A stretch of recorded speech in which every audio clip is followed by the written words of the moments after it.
around him. And it's not that he was throwing fits and kicking over C-stands and, throwing boxes around or anything. Hello, cinema enthusiasts. He is Hollywood's most collaborative, calm, and well-respected director, Ron Howard. In the industry, it's almost impossible to hear a word used to describe him other than professional or gentle. But there is a secret everybody missed. Even the nicest guy has a breaking point. The 71-year-old Howard has broken his silence and named the top 5 actors he hated most, who brought chaos, disrespect, and burnout to his sets. This story is about 5 performers who mistook Ron Howard's kindness for weakness and systematically dismantled the disciplined, family-like environment of his productions. We are starting now. Number 1. Marlon Brando, The Violation of Respect. At the top of our list is Ron Howard's biggest disappointment and set nightmare, Marlon Brando. When Howard was offered the chance to direct Brando in 1995, it should have been the highlight of his career. Instead, it became a project that shattered Howard's directorial philosophy. While Howard desired set harmony and budget discipline, Brando delivered irresponsibility and disdain. Brando arrived on set completely unprepared. He refused to memorize his lines and demanded his dialogue be taped onto cue cards placed all around the set. This method alone violated Howard's code of professional discipline. The real problem wasn't Brando's methods. It was his complete disregard for everyone else's time and effort. Brando would disappear for hours without explanation, then return and unilaterally decide that the entire script and his character needed rewriting based on an instant whim. According to one producer, Brando treated a major studio set like his personal playground. One afternoon, Brando halted filming and yelled, "This dialogue is garbage. Rewrite it now." Though Howard tried to manage the situation with his characteristic calm, sources say he was privately furious at the disrespect shown to the entire crew. Brando's outrageous behavior wrecked the production schedule and led to a budget collapse. Reason for hate: Brando sabotaged the piece and stole the professional time of Howard's set, the one thing Howard values most. The project was ultimately abandoned, and Howard never spoke of working with Brando again. Number 2. Russell Crowe, Volatile Genius and Control Obsession. Second on the list is the actor who won Howard an Oscar but also drained him, Russell Crowe. The 2001 film A Beautiful Mind was a triumph, but the process was a never-ending storm for Howard. Crowe approached the set every day as if he were preparing for a creative war, bringing a constant energy of conflict rather than collaboration. Crowe's core problem was his inability to trust Howard's vision.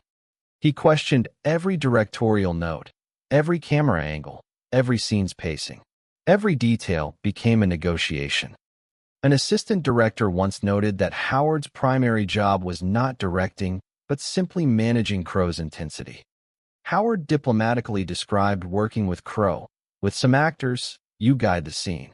With Russell, you just hold on tight and hope for the best." This tension escalated on Cinderella Man when Crowe once shouted at Howard, accusing him of not understanding the character's pain. Reason for hate: Crowe saw Howard's collaborative, calm environment as potential artistic compromise. This constant need for conflict and negotiation exhausted Howard, who prefers efficiency and mutual respect. He never returned to this draining partnership. Number 3. Jim Carrey, Uncontrollable Force and Indiscipline. Third on the list is the name that proves how quickly Howard's set piece could turn into a nightmare: Jim Carrey. The 2000 film How the Grinch Stole Christmas was a box office smash, but the filming was a psychological ordeal. Carrey, buried under 8 hours of makeup and prosthetics, became completely uncontrollable, holding the set hostage. Carrey was not only constantly late, but threw tantrums at makeup artists and crew. One morning, Carrey stormed off screaming, "You try acting inside a rubber coffin." Carrey's wild improvisations constantly deviated from the script, forcing Howard into impossible last-minute adaptations. Howard's famous patience cracked under the stress. The studio was eventually forced to bring in a Navy SEAL survival expert, the same expert who trained Carrey to endure the suit, just to keep the actor from quitting. Reason for hate: Carrey completely destroyed the discipline, schedule, and morale of the set. Howard never forgave him for turning a professional environment into chaos. Howard privately admitted the shoot had aged him years, and he never worked with Carrey again. Number 4. Mel Gibson, Commander Ego and the Power Struggle. Fourth is the actor who tried to seize Howard's authority and directorial vision, Mel Gibson. The 1996 thriller Ransom brought them together. Gibson, fresh off his Oscar wins for Braveheart, arrived on set operating as a co-director. Gibson constantly challenged Howard's calm, methodical direction. Gibson questioned the script, camera angles, and even the notes given to other actors. The crew felt Howard spent more time managing Mel's input than actually directing. During one shot, Gibson stopped filming, claiming the scene lacked drama, and raised his voice at Howard. Witnesses say Howard's response was quiet but firm. "You are not the director of this one, Mel." From then on, every scene was a duel. Gibson refused multiple takes, forcing Howard to shoot extra backup footage without informing him. The tension was palpable, and the set became a constant battle for control. Reason for hate: Gibson violated Howard's code by refusing to trust the director's vision and by attempting to command the set. Howard could handle intense actors, but not those who sought to overthrow his professional authority. Number 5. Tom Cruise, victim of intensity. The final name on our blacklist is the actor whose uncontrollable intensity disrupted Howard's calm, Tom Cruise. They collaborated on the 1992 epic Far and Away. Howard wanted order.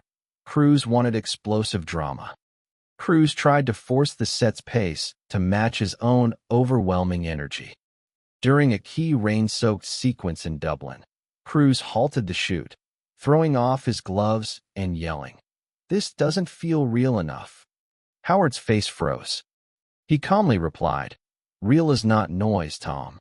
We have to maintain the scene's pacing." Cruise sabotaged Howard's calm, methodical rhythm by constantly demanding rewrites and extra takes, arguing that the chaos was passion. Cruise's attitude resulted in massive costs to the budget and schedule. Reason for hate: Cruise demanded that Howard's professional order submit to his own personal level of intensity. Howard never wanted to collaborate again with an actor who confused chaos with professionalism.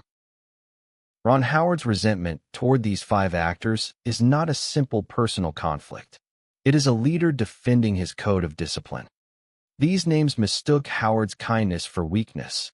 They attempted to turn a quiet, collaborative set into chaos. But Howard emerged stronger. He punished them not by yelling, but by silently closing the door forever. Howard's blacklist serves as a lesson to Hollywood. Even the nicest man has no forgiveness for those who disrespect his set's peace and professionalism. So what do you think? Was Howard's uncompromising stance necessary for set efficiency? Or were these actors simply displaying their creative passion? Share your thoughts in the comments. Don't forget to like and subscribe, because Hollywood's dark secrets continue.